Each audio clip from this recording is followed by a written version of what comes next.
Assalamualaikum warahmatullahi wabarakatuh. Eh, Selamat siang teman-teman mahasiswa sekalian. Pada materi ke-8 kita hari ini, kita akan belajar tentang Ahlus Sunnah wal Jamaah, baik gerakan, pemikiran, dan Islam jalan tengah. Islam jalan tengah ini yang dimaksud adalah Islam wasatiyah, Islam yang mengedepankan moderatisme, yang bersikap moderat, yang egaliter, yang tasamuh atau toleran, dan yang akan kita bahas pada pertemuan kita kali ini. Nah, secara definisi, Ahlus Sunnah wal Jamaah itu berasal dari kata ahlun, jadi ada kata ahlun, dan ada kata as-sunnah, dan ada kata al-jamaah. Ahlun itu berarti keluarga. Jadi misalnya ahlul bait itu berarti keluarga Rasulullah. Kalau misalnya atau golongan atau berasal dari golongan. Misalnya ahlul bid'ah berarti golongan orang yang melakukan bid'ah. Ada kata juga as-sunnah. As-sunnah itu berarti at-thariqah atau jalan. Baik jalan itu diridhoi atau tidak itu bernama sunnah. Misalnya man sanna sunnatan hasanatan falahu ajruha wa ajru man amila biha. Siapa yang memberikan jalan, mencontohkan. Jadi man sanna sunnatan hasanatan itu berarti sunnah itu berarti jalan atau contoh gitu. Lalu kemudian ada man sanna sunnatan sayyi'atan. Jadi sunnah itu bisa berarti jalan, entah itu diridhoi atau tidak. Makanya ada kata man sanna sunnatan sayyi'atan falahu ajruha wa ajru man amila biha. Jadi begitu. Tapi dalam kategori pembahasan ini yang jelas kita maksud adalah sunnah itu adalah tuntunan Rasulullah Shallallahu Alaihi Wasallam. Sedangkan kata al-jamaah itu berarti dari kata al-jam'u, yakni mengumpulkan. Sedangkan kategori dalam pembahasan kita ini, yakni segolongan orang yang perlu digarisbawahi yang mengikuti tuntunan Rasulullah, yakni para tabi'in, tabi'ut tabi'in, dan ulama soleh. Nah, ini yang dimaksud dengan ahlu sunnah wal jamaah. Dalam pengertian sederhananya, Ahlus Sunnah wal Jamaah itu berarti orang yang selalu menetapkan diri pada ajaran Rasulullah dan para sahabat dengan pijakan hukum, baik dalam masalah akidah, syariah maupun tasawuf. Jadi ya, dalam akidah, syariah maupun tasawuf. Jadi dalam iman, Islam maupun ihsan. Jadi akidah itu berarti iman, syariah itu berarti Islam, tasawuf berarti ihsannya. Itulah yang kita maksud dengan ahlu sunnah wal jamaah pada pembahasan kita kali ini. Baik, kita lanjutkan, kita akan belajar Islam, perkembangan Islam dari masa ke masa. Islam pada zaman Rasulullah itu selalu bersifat rahmatan lil alamin. Bagaimana Rasulullah hidup berdampingan dengan kaum Nasrani, dengan kaum Yahudi, dan memberikan rasa aman misalnya pada kaum Yahudi, pada kaum Nasrani yang di sekitar mereka. Kita bisa melihat merujuk kisah misalnya ada Muhairik. Muhairik itu orang Yahudi yang terbunuh pada perang Uhud. Jadi ikut pada barisannya Rasulullah pada perang Uhud sampai beliau terbunuh. Nah, Muhairik ini kan satu contoh kasus bagaimana orang Yahudi itu juga membela Rasulullah. Artinya Rasulullah juga menjadi panutan dia, menjadi pemimpin dia, dan Muhairik sebagai seorang pemuka orang Yahudi juga merasa dilindungi. Nah, Islam pada masa itu adalah Islam yang rahmatan lil alamin. Islam yang menghargai uruf atau kebiasaan. Jadi uruf itu adalah sesuatu yang berkembang di jiwa dari yang kemudian bisa diterima dalam secara akal maupun dengan dengan kebiasaan yang baik. Jadi karena ma'ra'ahul muslimuna hasanan fahuwa indallahi hasan. Jadi Islam pada masa Rasulullah itu menerima tradisi, mengembangkan tradisi, bukan anti terhadap tradisi. Islam yang majmu', yang mengumpulkan segala hal gitu ya. Islam yang gradual. Jadi Islam pada masa itu bersifat gradual, tadriji gitu ya. Misalnya saja sholat. Sholat itu awalnya ya semua sholat itu bersifat dua, kecuali sholat maghrib misalnya. Sholat duhur ya dua, sholat asar ya dua. Kemudian ketika hijrah, kemudian ada penambahan asar menjadi 4 rakaat, isya menjadi 4 rakaat, zuhur menjadi. Dan misalnya pelarangan-pelarangan, tidak kemudian Islam itu langsung melarang khamr secara keseluruhan. Tidak boleh meminum khamr ketika misalnya sholat saja. Wala taqrabus sholat wa antum sukara. Jangan sholat dulu ketika kamu masih mabuk gitu. Tapi kemudian berubah, innamal khamru wal maisiru wal azlamu ridsun min amali syaitan fajtanibu. Maka kemudian dilarang. Begitupun misalnya zakat. Zakat juga tidak langsung dibebankan gitu. Yang berkembang di awal itu hanya sodako. Jadi tidak ada zakat yang nisab sekian dan lain sebagainya. Itu awalnya, jadi Islam itu bersifat gradual, tidak langsung memaksa gitu. Tapi ada tadriji, ada berangsur-angsurnya, ada step by stepnya. Nah, Islam pada zaman Rasulullah juga tidak memberatkan. Kita tentu ingat hadis di mana ada seorang sahabat yang terjebak pada keadaan yang tidak mengenakan, dia melakukan hubungan suami istri ketika puasa. Rasulullah meminta sahabat itu mengganti puasa 2 bulan berturut-turut, kata kata si orang itu. Kemudian ya jelas tidak kuat, dan disuruh memberikan hadiah pada orang miskin. Si sahabat malah mengatakan bahwa saya yang justru paling miskin di lingkungan saya. Jadi ternyata kemudian sama Rasulullah kemudian dikasih sedekah. Nah, ini bukan berarti kita kemudian menafikan syariat gitu ya. Tapi Islam itu tidak boleh memberatkan. Contohnya saja bahwa Islam itu sangat tidak memberatkan adalah sholatus safar. Sholat safar itu ternyata sholat orang yang dalam bepergian itu boleh dijamak dengan qashar. Jadi kaidah qashar itu menurut Sayyidah Aisyah itu adalah kalau orang dalam perjalanan itu sholatnya dikembalikan pada awal mula sholat diturunkan, yakni bersifat dua. Maka zuhur menjadi dikosor menjadi dua, asar menjadi dua, isya menjadi dua, dan lain sebagainya. Nah, itu karena dikembalikan pada zaman asalnya. Itu untuk orang yang safar, orang yang bepergian dalam jarak masafatu safar sekitar 83-84 km. Islam tapi ya tegas. Kalau haram ya dibilang haram. Innal halal bayyinun wal haramu bayyinun dan lain sebagainya.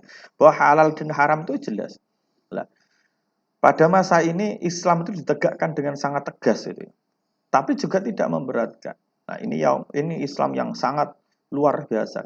Dan Islam itu selalu memperbarui dirinya. Tanggap pada situasi. Maka Islam pada zaman itu adalah Islam yang samil, Islam yang lengkap, yang luar biasa. Itu terjadi pada zaman Rasulullah. Nah, pada zaman sahabat pun demikian. Pada zaman sahabat pun sebenarnya demikian. Kita tentu ingat bagaimana Umar bin Khattab menginisiasi jamaah sholat tarawih. Jadi sholat tarawih itu ada pada zaman zaman Umar bin Khattab. Sebelumnya sholat tarawih tidak pernah dilakukan dengan jamaah. Zaman Rasulullah tidak pernah jamaah sholat tarawih. Zaman sahabat Abu Bakar tidak ada jamaah sholat tarawih. Hanya zaman Umar. Makanya Umar dikatakan, ya Umar ini bid'ah. Umar mengatakan nikmatu bid'ati hadhihi. Atau misalnya ketika zaman Utsman misalnya kemudian membuat mushaf itu kemudian disebarkan agar bacaan orang sama gitu ya. Maka kita kenal mushaf Utsman. Atau Utsman yang misalnya memerintahkan azan berkali-kali ketika Jumat karena Madinah bertambah luas, umat Islam bertambah banyak. Kalau diazani satu kali itu jelas banyak yang ketinggalan. Maka azan Jumat itu kemudian dari pasar yang paling jauh kemudian mendekat sampai akhirnya azan di Masjid Nabawi. Itu sebuah sebuah terobosan baru. Nah, lahirnya Islam, istilah Ahlus Sunnah itu sebenarnya sejak zaman sahabat. Tidak seperti yang dinyatakan oleh pengamat. Saya tidak menyalahkan bahwa ada yang mengatakan Al-Sunnah wal Jamaah itu dilahirkan pada masanya Abdul Hasan Al-Asy'ari. Memang secara kodifikasi memang benar, secara kodifikasi ajaran dan lain sebagainya bisa jadi pada Abdul Hasan Al-Asy'ari. Tapi pada waktu eh, zamannya Abdullah bin Abbas ketika beliau me, me, apa, menafsirkan ayat yauma tabyatul wujuh wa taswadu wujuh fa ammal ladzina fa ammal ladzina swadat wujuhum akafartum ba'da imanikum fadzuqu adzaba bima kuntum takfurun. Itu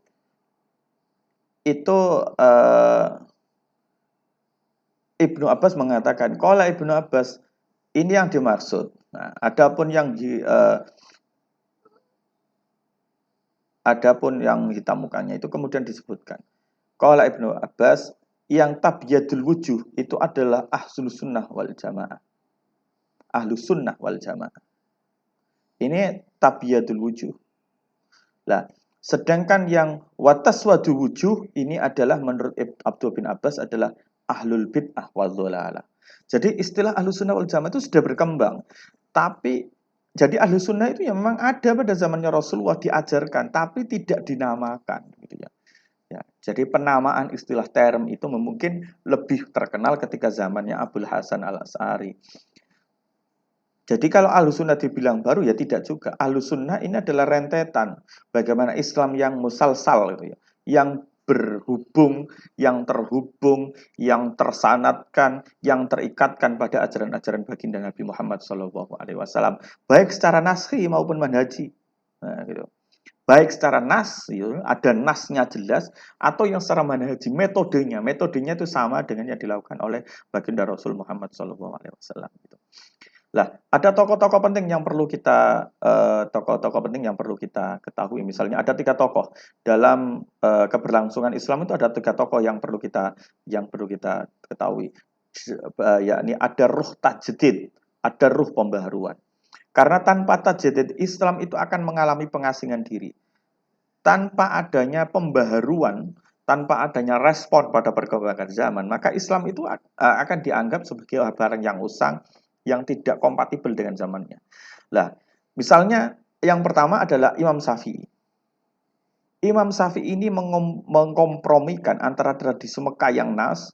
Mekah itu kan karena banyak para sahabat, dia selalu berpegang pada nashi. Sedangkan orang ahlul Irak, orang Irak karena jauhnya dari Mekah, dari Madinah, dan sedikitnya para sahabat, maka mereka cenderung arah ahlu ra'yi. Mereka berpikir gitu. Kalau hukumnya ini tidak ada dalam nas, tidak ditemukan nas, maka mereka berpikir kira-kira cara hukum, mencari hukumnya, menentukan hukumnya dengan cara bagaimana. Atau Abdul Hasan al-Asy'ari yang mengintisarikan tradisi Ahmad bin Hambal yang nakal, yang ahlul hadis, yang selalu nas gitu ya. Jadi tradisi Ahmad bin Hambal itu karena memang beliau ahlul hadis, beliau selalu berpegang pada nas. Sedangkan ada Abu Ali al-Jubai, ini tokoh Mu'tazilah yang selalu akli, yang selalu kemudian menggunakan rasionalitas. Dan Abul Hasan Asy'ari itu berhasil mengkompromikan dan mengintisarikan kedua tradisi itu sehingga menjadi jalan tengah yang tidak akli dan tidak melulu nakli. Ya, mereka punya jalan tengah bahwa akal itu dibutuhkan untuk menerjemahkan nas, tapi nas juga dibutuhkan untuk menuntun akal. Ada Imam Ghazali yang menyatukan esoterisme, zahiriyah. Zahiriyah itu ya yang syariah, hukum fikihnya, dengan yang eksoterisme. Jadi ada esoterisme atau zahiriyah yang sifatnya zahir, kayak misalnya hukum fikih ini halal dan haram. Tapi Imam Ghazali berhasil kemudian menggabungkan dengan eksoterisme atau batiniyah. Jadi yang secara zahir halal saja menurut Imam Ghazali misalnya itu tidak cukup halal saja secara zahirnya, tapi secara batinnya. Misalnya barang itu misalnya tidak menyakiti orang lain, tidak kemudian apa. Jadi hal yang sifat batiniyah itu juga diperhatikan oleh Imam Al-Ghazali. Nah, inilah tokoh-tokoh penting yang perlu kita ikuti, perlu kita telisik biografinya, kita pelajari peri kehidupannya dalam mempelajari Islam Ahlus Sunnah wal Jamaah. Ada madrasah nizamiyah. Nizamiyah itu adalah madrasah negeri pertama yang dibangun oleh Wazir Nizamul Mulk pada tahun 459 Hijriah yang menaungi ulama-ulama terkenal misalnya Imam Al-Haramain, Imam Al-Ghazali, Imam Abu Ishaq Al-Shirazi. Dalam madrasah ini iman, akidah Islam, fikih syariahnya, ihsan tasawufnya itu diajarkan sebagaimana Ahlus Sunnah wal Jamaah yang kita kenal hari ini. Uh, Siapa lalu ahlu sunnah wal jamaah itu pada masa sejarah lalu dan kini? Dalam Ithaf Sadatil Muttaqin, kitab komentar atau anotasi atau penjelasan atas kitabnya Imam Al-Ghazali yang berjudul Ihya Ulumuddin, Sayyid Murtadha Az-Zabidi mengatakan begini, Idza utliqa ahlu sunnah wal jamaah fal muradu bihim al-asyairah wal maturidiyah. Jika dikatakan ahlu sunnah wal jamaah, maka secara mutlak ahlu sunnah wal jamaah itu yang dimaksudkan adalah kelompok asyairah dan maturidiyah. Menurut Syekh Ibnu Abidin Al-Hanafi mengatakan ahlu sunnah wal jamaah hum al-asyairah wal maturidiyah. Ahlu sunnah itu adalah Asairah golongannya Abdul Hasan Al-Asy'ari dan wal Maturidiyah dan golongannya yang mengikut Abu Mansur Al-Maturidi. Menurut Hadratus Syekh Hasyim Asy'ari dalam kitab Ziyadatut Ta'liqat, Ahlus sunnah wal jamaah fahum ahlu tafsir wal hadis wal fiqh fa innahumul muhtadun. Jadi mereka itu ahlu sunnah itu adalah ahlu tafsir, ahlu hadis, ahlu fiqh. Mereka itu mendapatkan hidayah. Al-mutamassiku Nabi sunnatin Nabi. Mereka itu berpegang teguh pada sunnatnya Nabi Muhammad sallallahu alaihi wasallam wal khulafa ar-rasyidin. Jadi mereka itu juga berpegang pada khulafa ar-rasyidin. Wahum ta'ifatun najiyah. Mereka itu golongan yang selamat gitu ya. Qalu wa qad istamaat. Nah, mereka itu banyak orang yang mengatakan mereka itu berkumpul pada hari ini itu yang disebut dengan ahlu sunnah wal jamaah. Siapa? Fi madzahibil arba'ah, di dalam mazhab 4. Yakni al-Hanafiyun, imam madhabnya Imam Hanafi, was-Syafi'iyun dan Imam Syafi'i, wal Malikiyun dan Imam Maliki, wal Hanabiliyun dan Imam Hambali. Jadi ini yang dimaksud dengan ahlu sunnah wal jamaah. Akidah ahlu sunnah secara akidah itu ikut pada Abul Hasan Al-Asy'ari dan Abu Mansur Al-Maturidi. Secara fikih kita bisa ikut Imam Hanafi. Imam Hanafi ini gurunya Imam Malik. Imam Hanafi ini terkenal juga ra'yunya juga bagus. Pendapat-pendapatnya juga bagus. Imam Malik itu ahlul hadis. Imam Syafi'i kedua-duanya ahlul hadis, ra'yunya juga bagus seperti yang saya katakan tadi bahwa beliau menggabungkan antara ahlul makah dan sebagai ahlul naqli dan ada ada juga Irak dengan ahlul ra'yinya. Kemudian Imam Syafi'i punya murid namanya Ahmad bin Hambal dan mendirikan madhab sendiri namanya Madhab Hambali. Jadi ini ada ikatan, ini bergabung. Ini mereka punya ikatan yang kuat. Nah, secara tasawuf kita mengikuti pada tasawufnya Muhammad Al-Ghazali dan Junaidi Al-Baghdadi.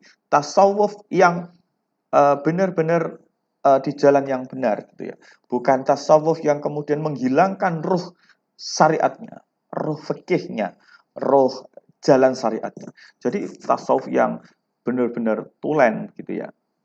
Itu. Nah, konsep dasar Islam aswaja itu ada 3 sebenarnya. Konsep besarnya adalah aswaja itu adalah ummatan wasaton, firqah najiyah, dan sawadul a'zam. Maka ketiga itu diramu menjadi satu golongan, yakni ahlu sunnah wal jamaah. Kita bisa balik, ahlu sunnah wal jamaah itu adalah golongan ummatan wasaton, golongan firqah najiyah, dan golongan sawadul a'zam.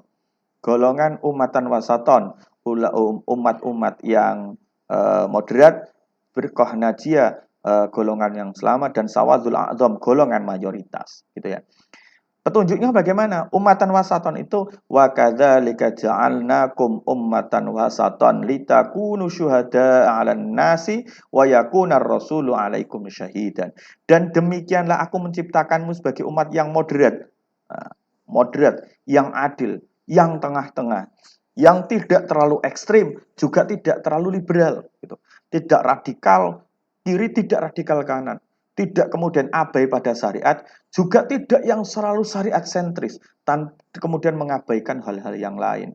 Lah, wa kadzalika ja'alnakum ummatan wasaton. Itu menurut Syekh Nawawi Al-Bantani dalam kitab Marrah Labid disebutkan wasaton itu adalah bil ilmi wal amal, dengan ilmu dan amal. Nah, ini kalau dengan ilmu berarti ada ilmu, ada penjelasnya. Dengan amal berarti dilakukan benar. Tidak hanya ilmu, tapi juga amal. Tidak hanya amal, karena amal yang tidak dikawal dengan ilmu itu tertolak. Seperti kata Ibnu Zubat, wa kullu man bi ghairi ilmin ya'malu amaluhu mardudatun la tuqbalu. Jadi ini agar kamu menjadi saksi atas manusia dan agar Rasul menjadi saksi atas perbuatanmu. Jadi ummatan wasaton yang moderat, yang tidak ekstrem kiri juga tidak ekstrem kanan. Yang kedua, firqah najiyah, iftaraqatil yahudu. Yahudi akan pecah ala ihda wasnataini awsnataini aw sab'ina firqatan. Yahudi itu akan pecah menjadi 71 atau 72 golongan. Waftaraqatin Nasara ala ahda wa sanad wa sab'in. Dan sama, Nasrani juga akan pecah menjadi 71 atau 72 golongan. Menurut riwayat dari Imam Tabrani ini, wasataftariqu ummati ala salasi wa sab'ina firqatan. Tapi umatku, kata Rasulullah, akan pecah menjadi 73 golongan. An-najati minha wahidatun wal baquna. Jadi yang selamat dari 73 itu hanya satu. Yang lain itu akan rusak. Qila wa man najiyah. Ditanyakan, ya Rasulullah, siapa yang selamat itu? Qala ahlu sunnah wal jamaah. Qila wa mas sunnah wal jamaah. Qala ma'ana alaihi al-yawma wa sahabi. Yang aku tetapkan hari ini berdasarkan apa yang hari ini aku lakukan dan apa yang dilakukan oleh sahabatku. Maka ini yang jadi pegangan kita. Nah, yang ketiga petunjuk tentang sawadul a'zam. Wa inna ummati taftariqu ala sintaini wa sab'ina kulluha finnar illa sawadul a'zam. Sawadul a'zam ini adalah golongan mayoritas. Qalu ya Rasulullah, ada hadis lagi dari Tabrani. Ya Rasulullah, wa man sawadul a'zam? Siapa itu sawadul a'zam? Kata Rasulullah, qala man kana ala ma ana alaihi wa ashabi. Nah, ini yang mengikuti jalanku hari ini dan sahabat-sahabatku. Tapi mereka yang paling golongan mayoritas ini adalah man lam yukaffir ahadan min ahli tauhid bi dzambin ghufira lahu.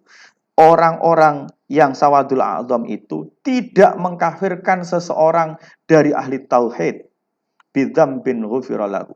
Karena begini, orang ahli tauhid yang bidzam bin ghufira lahu itu kan yang kalau tidak dosa yang tidak bisa dimaafkan itu kan dosa syirik misalnya. Nah, jadi ini sawadul a'zam atau ahlus sunnah wal jamaah ini di antara ciri-cirinya adalah tidak mudah mengkafirkan orang lain. Ia bersifat moderat, seperti pada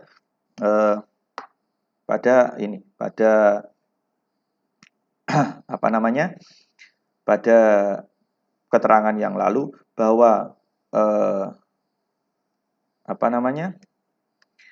Yang dimaksud dengan golongan Ahlussunnah wal Jamaah adalah mereka yang moderat.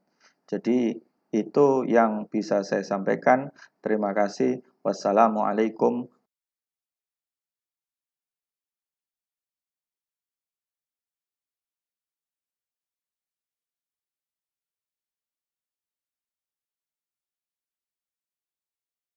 Jadi itu ya yang bisa saya sampaikan.